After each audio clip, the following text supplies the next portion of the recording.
YouTube, what's good? Senju, back at it again with another video. So today, we're talking about the brand new Season 5 weapons. Well, weapon for day 1. And that is the ISO SMG. So, let's just hop right into it. Starting off with the ISO SMG, we are running the FSS Nightshade for that increased damage range and accuracy, as well as the integrated monolithic suppressor, as you can see here. So we gain a multitude of bonuses. We have the damage range, the recoil control, which is that idle sway. You always want to have as much idle sway control as you can possibly have on a weapon. When you're firing or receiving flinch and that idle sway kicks in while you're holding down the trigger, I kid you not, your aim will go straight up to Saturn and it won't return. It's in orbit. You're not going to find it anymore. So making sure that you have all the attachments possible to basically reduce the amount of idle sway that you can get is anything that you want to look for in a weapon. However, if it gives you too big of a detriment, i.e. maybe a huge damage range loss or even damage loss, because losing damage range in conclusion can in fact reduce the damage of the weapon. If it's something as big as that, then you do not want to do that. And then as well, since it does have the monolithic integrated suppressor, that is a 7.5% range boost, as well as the sound suppression, and it deletes a attachment slot, giving you the ability to basically have up to 6 attachments on this weapon. Now, in addition to that, we are running the Merc foregrip, and the reason why I run the Merc foregrip over Commando and the Tacticals, Rangers, and Operators is because the thing that happens with the weapons is that every single gun in Call of Duty has this bullet spread. Now, any gun that you develop in a game where you want the mechanics to be similar to that of a weapon used in real life, every single weapon fired, regardless of what weapon it is, most likely is going to have a significant jump in recoil at the beginning, causing the spread pattern for the bullets to be extremely spaced out, and then you start to see the normal recoil pattern. Call of Duty typically tends to want to mimic that, or should I say Infinity Ward. So, because of that, running the Merc foregrip allows the initial bullets that I shoot from this weapon to have a tighter spread, meaning that I'm going to land a lot more shots and the weapon won't get away from me as much. Also meaning that if somebody's in front of me and I pull the trigger, if I get flinched, my bullets are still going to go where I'm looking. Because if I'm not running Merc foregrip and the initial kick sends my recoil sky high, if I'm getting flinched at the same time, I may miss all the shots. So it's a 50-50 when you're running without a Merc foregrip. With the Merc foregrip, having that significant tighter bullet spread on the initial trigger pull is a huge game changer, and that can really make or break you getting the kill or not. In addition to that, we're running the 50-round drum mag, obviously. Warzone, the more ammo, the better. We have the GI Mini Reflex. This is personal preference. If you don't want to run a Mini Reflex, I would actually recommend taking it off and throwing on an attack laser to boost that ADS speed and delete as much mobility detriment as possible. But should you decide that you want to run a sight, the GI Mini Reflex, the Cronin LP 945 Mini Reflex is really good, and surprisingly the monocle is extremely good. I just don't use it because I feel like when I'm doing the sprint to ADS, I don't know what it is, but I feel like the frames don't quite render quick enough for the ADS to move smooth when you're running monocle. Maybe it's just me, but I feel like GI Mini Reflex gives me that old school Call of Duty Ghost vector feel, and I love it. Now, as well, I'm running the ISO collapsible stock, obviously, to give us that enhanced mobility and give us a little bit more of a fighting chance when we have to go and run gunfights. As you can see, like always, you got to get Damascus on the gun. Proves that you mastered the weapon, proves that you know what you're talking about when you do reviews like that. We don't do no pre-made loadouts, battle pass nonsense around here. You get the gun, you load it up, you level it out. No matter how long it takes, you drop the review. We do it real around here. You already know. Now, in addition to that, we're running double time, overkill, and amped, C4 for the lethal, heartbeat sensor for the tactical, and obviously I gotta have my bread and butter Bruin loadout. You know it. I made it months ago. I called it. I told y'all that the Bruin was gonna sit over here and take over, and sure, lo and behold, a couple of months later, here we are where everybody's using my exact loadout. So, In case you don't know what the loadout is, here it is on screen. We got the mono suppressor with the XRK Horizon 23-inch barrel, 60 round mags with the VOK 3x optic. Now this is also personal preference. Sometimes I'll swap it up just depending on how I feel.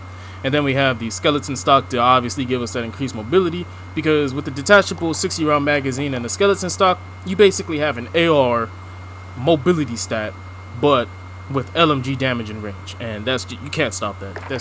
It's unbeatable. So let's talk about the Bruin, not the Bruin, but the Recluse custom version of the ISO. Let's go ahead and talk about what makes this gun not overpowered, but the best consistent SMG in Warzone, in my opinion. So when you're talking about other weapons, you're talking about the Fennec, the MP5, the Bison, should some of you decide you want to use the Bison. The main issue with those weapons is that they're highly inconsistent in certain ranges where you expect them to be consistent. You pick up an MP5, you melt somebody up close, and then you get to, maybe 10, 15 meters out, and all of a sudden you gotta spray the entire magazine to get a kill. Same thing with the Fennec. The Fennec is extremely broken up close, we know that, but it's balanced in the fact that once you get out to range, if you don't know how to handle the recoil, you won't land the shots needed to get that kill. The Bison, surprisingly, has a consistent damage range across the board, but yet again, because of the way that the recoil pattern is, being as uncanny as it is, the damage range itself, due to the fact that a lot of people don't use the Bison unless they're really like pushing for camos or something, the Bison doesn't really see much play. But this gun right here, this gun is consistent across the board. In multiplayer, it's a 4-shot kill up close, drops down to about a 7 or 8 shot once you reach about 15-20 meters, I'd be able to say. Correct me if I'm wrong. I'm pretty sure Drifter has a video up giving you all the detailed numbers. But from my experience, about 15-20 meters out, this drops down to about a 7 or 8 shot kill in core. Now, I realize that seems like a lot, but you got to realize that this weapon's fire rate is almost identical to the Fennec's. So if I'd had to spitball off of my head, I'd say this thing was about at an 800 RPM at least. So 7 or 8 shots hits like that, you're pretty much melting somebody. Now in Warzone, this is where the gun takes a noticeable jump in its utility. When using the Fennec, the main issue that you run into in Warzone when using the Fennec or the MP5 or a Bison or whatever you choose, P90, is that you typically run out of ammo using it on one person. Especially with the Fennec. Like, I love the Fennec, but my main issue with that gun was that every single time I used it, it felt like I ran out of ammo on one person. But it also felt like I hit every shot, so where was the rest of the bullets going? So, when I picked up this gun, this was one of those guns where it doesn't really show its true colors until you max it all the way out and you put these attachments on it. You toss the Merc foregrip on there, you do the Nightshade to give it that enhanced damage range, and then you really see how strong this gun is. The recoil is incredibly manageable. It's literally straight up and down. The only issue that you're going to have with the recoil is that if you strafe side to side, it starts doing this heartbeat motion where it goes up, down, then it strafes along with you, and that can throw you off. Play a couple of games with it, you get used to it, and I guarantee you, this SMG is going to take the place of all the other SMGs. Not because it's crazy overpowered in damage or it has ridiculous range, but because it is a consistent SMG that does its job and it does it well. And that's all I look for. If I pick up a gun, it's because it does its job and it does it well. I don't want a gun that one day is going to be broken and the next day I don't know what happened to it. That's why the Bruin was my go-to. It did its job and it did it well. And with the ISO, it's the same thing. It's doing its job and it's doing it well. Now, I haven't tested the AN94 yet. I still have to level it up. But I can guarantee you that the review on that is going to be out tomorrow. So, without further ado, let's go ahead and let's hop into this video.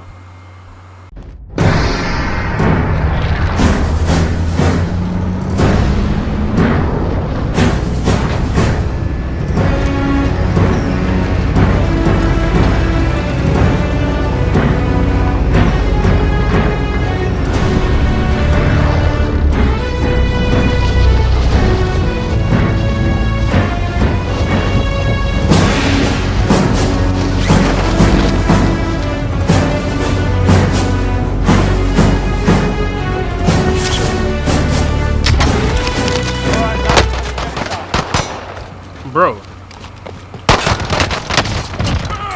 Man, you cannot be serious. Why do people do that, man? Why do they sit there and purposely land behind you late to try to get an easy kill. It's not happening. Alright. So anyway, I decided to kick it old school, take it back to my roots, you know, my normal spots. This is what I typically used. I'd come here, do a full loot up, and then I'd leave from here with everything I needed.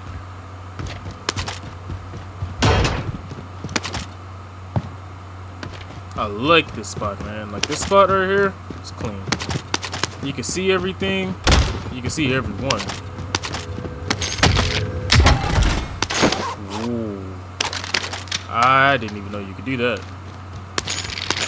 But this is why I like landing here. Look at all this money. Look at all these chickens. Let me see. Alright. Got some more ammo. Perfect.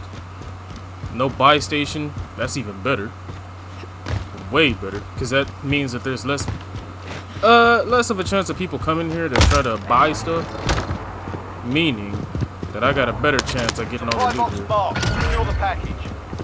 Got a trophy system to slap on the whip. So I think we're good to go. Go up in here and get some ammo. I need to find an SMG to slap on real quick so I can get SMG ammo. Good. Goodness gracious. Man, do you see this? Whew. Man. I don't know if am I playing Plunder right now? What in the world is going on? Alright, finish the search mission. Well, I don't need to. I got a satchel, so I'm good. I'm all the way to the good. Go buy a loadout right now. Hit my normal spot down here. Vendor here. Rearm and resupply. Slap a trophy system on this bad boy. Oh, it's time to biggity bounce. I'm driving.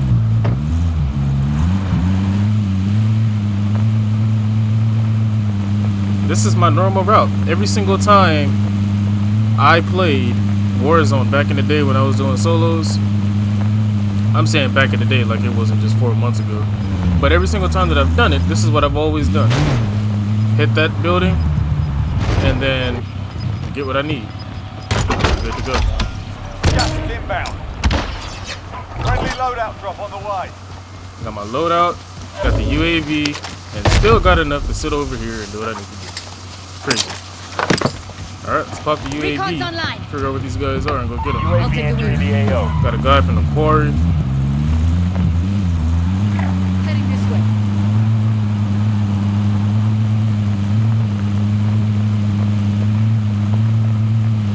Looks like my guy is playing a little hide and go seek here.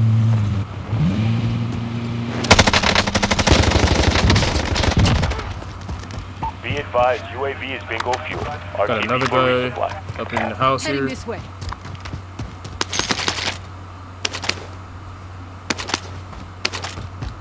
Slap another trophy on the car. Yeet. Let's go. I'm driving.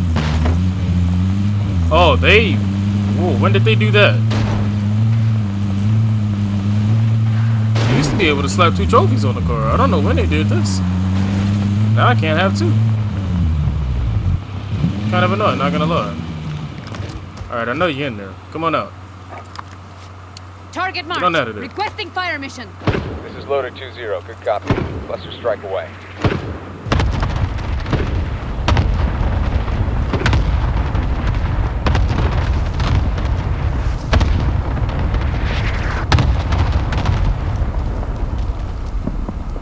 Bruh, I know he's in there.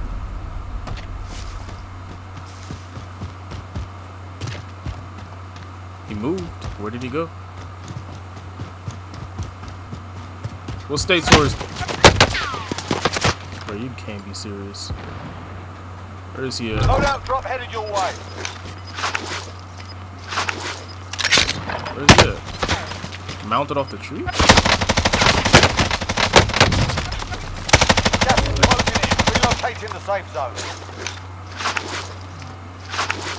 Come on, you want to be big and bold. Come on out.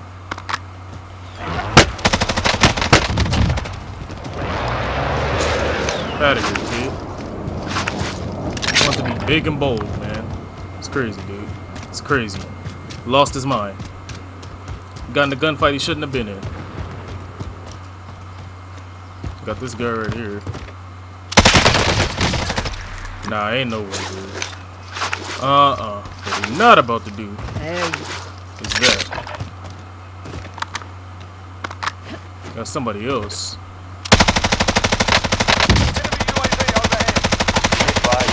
Oh, that should have been mine. Come on, game. Oh, come on now. Get me out. There we go. Wax him up real quick. Keep it pushing.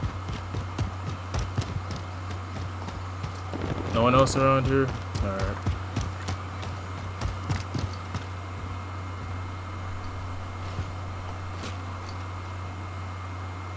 Either somebody went in or they came out.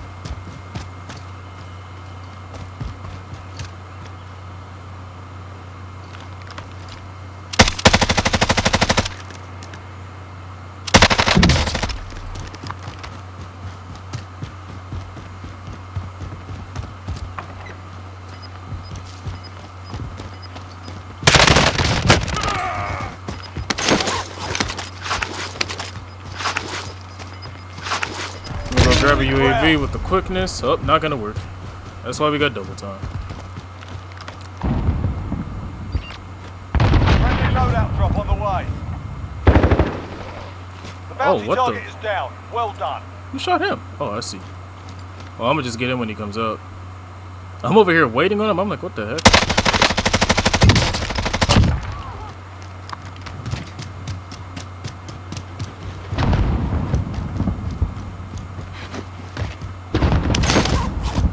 Alright.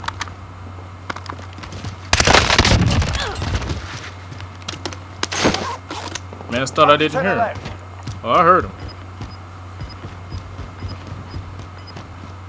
Crouch it up real quick just so I can make sure I'm not getting seen by anybody. I'm pretty sure, pretty positive there's somebody here. Like, I'm in a bad spot as it is. Now I'm pretty good. Pretty decent at least. Alright, final circle. Gas is inbound. Marking new safe zone. Okay, I'm gonna chill right here for a second, start finding out where people are, let them make their own mistakes. And then I'll go ahead and box up the last couple dudes. And we should be Gucci.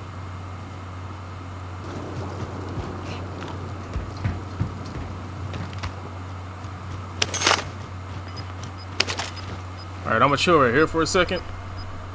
Because I want to make sure that there's nobody under me. And there's a gas station. Gas is closing in.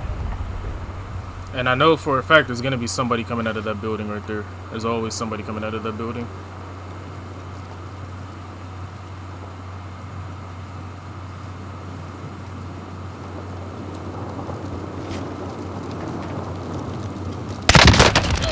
Told you.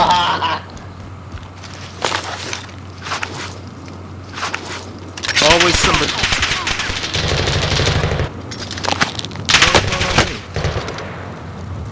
Nah, I'm not doing that. Only 5 left.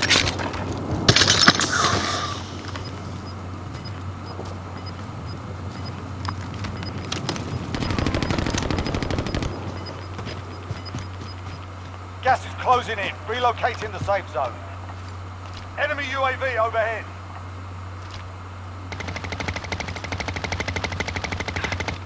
Oh, I need to move.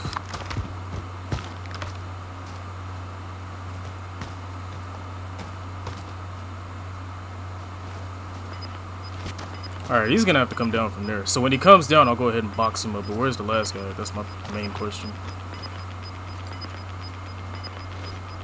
Gas is moving.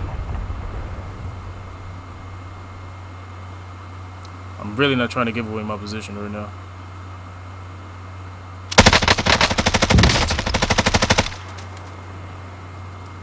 He has a gas mask for sure, there's no doubt about that.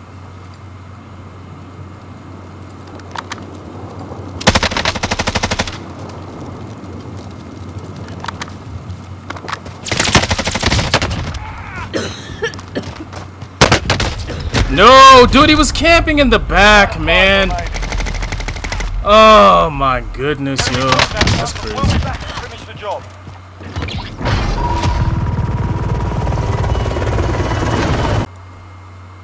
Alright, welcome back to the lab. So, for those of you who are new here, and for those of you who have forgotten because it has been a month since my last upload, the lab is where we discuss what we learned about the weapon after testing it inside of Warzone. And after countless games being played with this gun, I'd say the only struggle that I've ever had while using this gun was the randoms on my team not being able to follow up when you got somebody down, or being able to actually get the dub so I can put a video up. Like, that's the only issue that I've ever had while using this gun, and my issue wasn't even with the gun. My issue was with not getting a dub in the match so that I could put a video up, because I don't like to put, third, second, and fourth place finishes up unless the gameplay was really good. In this case, I felt like the gameplay was pretty decent, That ending was sketch, man. I mean, I had to be patient, because if I just sprayed at that dude's head, I probably may have hit a couple of shots, but it would have gotten to the point where I would have had to fire off so many shots to kill him that somebody could have just walked up behind me and melted me. And sadly, that's exactly what happened. This dude decided to run away and do all this dancing, and I couldn't just run away and go find the other guy and come back to get him, because he would have hopped off the building. It was just, I was put between a rock and a hard place. But when we talk about the ISO and how it performs in Warzone, it's exactly what I said. It does its job, and it does it well. And there's no doubt in my mind that I'm always going to use this gun. If I ever need a secondary, I'm picking this thing up, because it shreds up close. It's not crazy overpowered in damage, and it's not crazy overpowered in range, but it's consistent across the board, which means when you fire this gun, if you know what you're doing, you're always going to win that gunfight. And that's what I look for. We're looking for the dubs, not the overpowered, not the broken, not the crispy snipes. Or, if the gun does not perform consistently game after game, I don't want to use it. That's why I stopped using the Growl. That's why I stopped using the M13. That's why I stopped using the AK. Because as overpowered as those guns could possibly be, they weren't consistent across the board. Everybody used the Growl because it had low recoil. But what people failed to realize is that the damage range on that weapon automatically dropped it down to a 5 to 8 shot at range. When you're in quads or even trios and you have to deal with randoms, because for the majority of us, we play with randoms, and we all know what the randoms do. They don't pay attention, they don't ping people, they don't do call outs, and they don't follow up when you down somebody. So you typically have to do that yourself. Now, I'm not saying that the randoms are trash, because some of these randoms that I've played with are amazing, to be honest with you. But their lack of communication causes you to lose matches. So that's also why you saw me in solos, even though I told you guys I wasn't going into solos again because of the amount of hacking. But they cracked down on it, and solos feels pretty good right now. So I might be playing solos for a cool minute. But like I said, the gun does what it's supposed to do, and it does it consistently across the board. You run up on somebody, they're in the corner, melted. The guy that was in the gas station, I didn't know he was there on the radar, but in my head, I knew he was there. Because I've been playing for so long, you kind of get used to knowing that people are going to be in certain spots. And sure enough, I'm hearing this dude scuffling with his little troll feet under the gas station, and I just go ahead and melt him. Melted. Headshots. Done. Like that. Consistent across the board. That's all I look for, is consistency. And this gun has it. If you have not tried the ISO, or if you picked it up, went in the multiplayer, I know what you're going through. 4 shots up close, it sounds crazy. It sounds crazy, and to be honest with you, it is crazy. But when you start using this gun at mid-range, you'll see exactly why I'm saying that this gun is stupidly consistent. Like, it's gotten to the point where I've gone on 20-something streaks in core with this gun, and I wasn't even running fully loaded. I was just running around picking up random ammo boxes and stuff. Because the gun is crazy good at mid-range. Up close, you're probably going to get melted by ANs and M13s and stuff like that, because of their crazy 3-shot kill potential. But in that mid-range, where their TTK drops down to where you're at, you're going to win because you have a faster fire rate and you know how to manage your recoil, and you're rocking a setup that allows your grouping of shots to land. That's what it is. This gun's accuracy across the mid-range is just too consistent to not use. You might not have noticed, but there was a guy that I fired on. The guy at the gas station. That's what I meant to say. The guy at the gas station, when I fired on him, ridiculous. Melted instantly. he didn't have a chance. He could have been running a P90, a Fennec, and I still would have beat him out because the damage on this is high enough with its fire rate to be just, like I said, consistent across the board. I can't say anything bad about it. In fact, if I was forced to say something bad about it, the only thing I would say is that heartbeat strafe recoil pattern that you get when you're trying to strafe shoot, it gets annoying sometimes. But besides that, this gun is literally in its perfect spot. So, without further ado, hopefully you guys enjoyed the video. Make sure you leave a like. Make sure you're subscribed if you're not part of the community already. And I'll catch you guys in the next video. Take care.